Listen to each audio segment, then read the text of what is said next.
Bien-aimés dans le Seigneur, c'est votre humble serviteur, les pasteurs Joshua Joshua Mani. Nous continuons cette série d'enseignements tellement profond sur la pierre des fêtes. Sur la pierre des fêtes, c'est tellement profond. Nous avons vu, je vais un peu récapituler ce que je viens de parler, que nous avons vu que le ministère de la pierre des fêtes, ce n'est plus le ministère des réformateurs comme Luther Wesley, mais c'est le ministère du Saint-Esprit lui-même, sans mesure. On a associé plus tard, en 63, l'ouverture des sceaux, le ministère au grondement de sept tonnerres.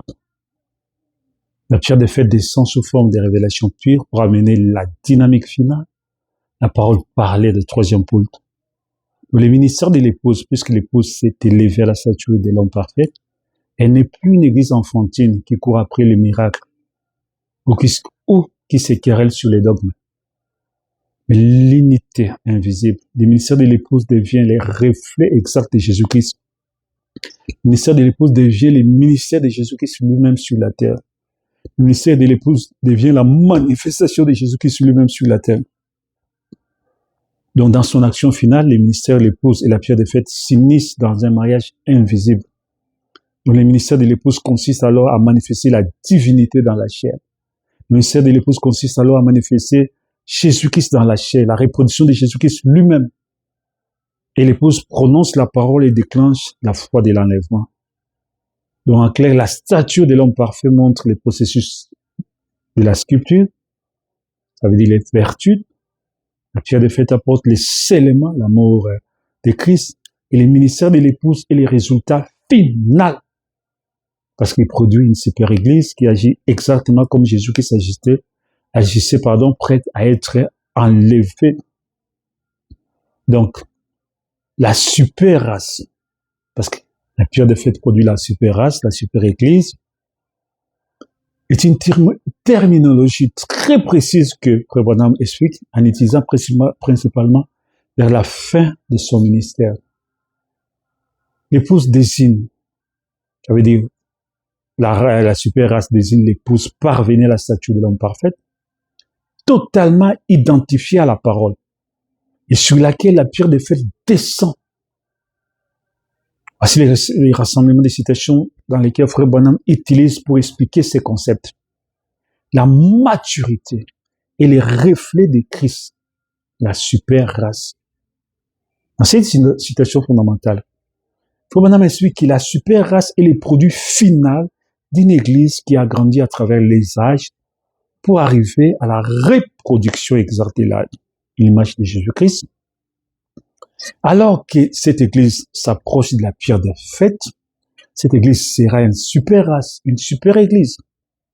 Nous ne pouvons pas le voir jusqu'à ce qu'il ne se dévoile lui-même, mais c'est ce qu'il a fait afin que nous puissions venir à son image pour être comme lui.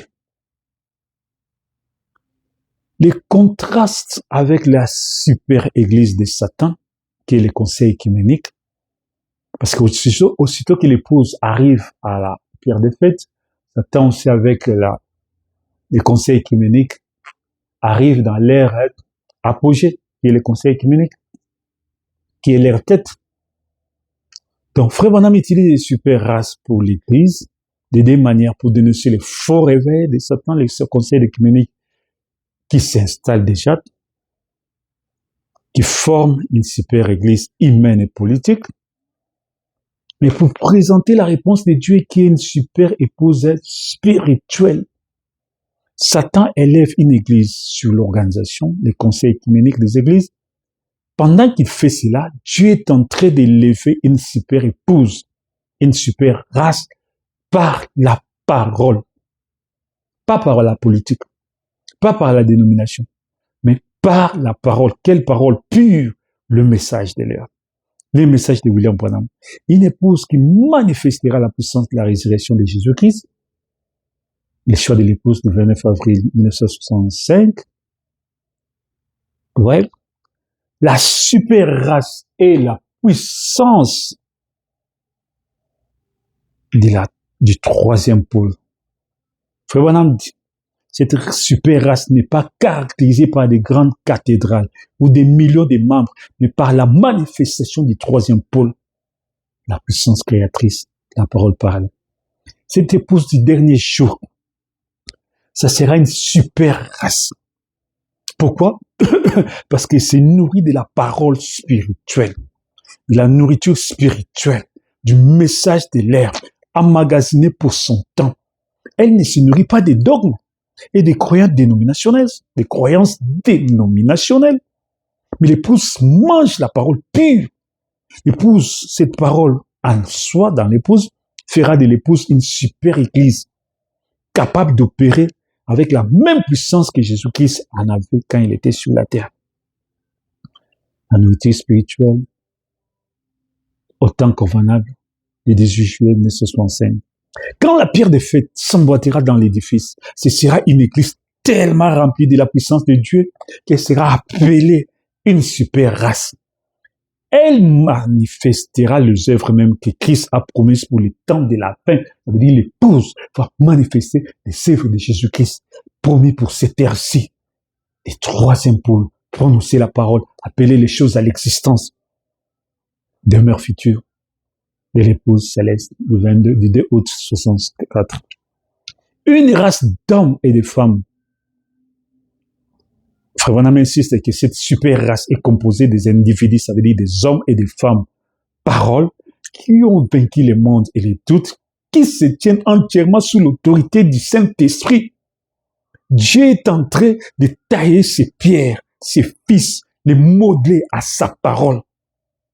Il prépare une épouse, cette épouse qui s'avance vers les sommets de la pyramide, vers la pierre des fêtes. Ce sera une super race. Elle sera composée d'hommes et de femmes qui sont ancrés dans la parole que Satan ne pourra pas les séduire, pas même d'une iota. Lever du soleil du 18 avril 1965. Résumons un peu ce que nous sommes en train de dire. On le synthétise. La super race ou la super épouse, le bonhomme dit, n'a rien à voir avec une supériorité humaine ou charnelle. Elle est définie par l'humilité spirituelle. Elle refuse les compromis, les dénominations, les conseils écuméniques et la super église de Satan. Qui est la super église de Satan? Le régime de la parole, elle parvient, ça veut dire l'épouse, à cet état uniquement en se nourrissant de ces messages de l'heure. La nourriture emmagasinée, c'est temps de la fin. Les sept sont révélés. L'identité de la nature, elle est le reflet exact de Jésus-Christ lui-même, permettant l'emboîtement de la pierre de fête pour l'enlèvement. Amen. Que Dieu vous bénisse richement. On continue cette série de enseignements tellement profond, tellement profond, tellement profond. Amen. Amen.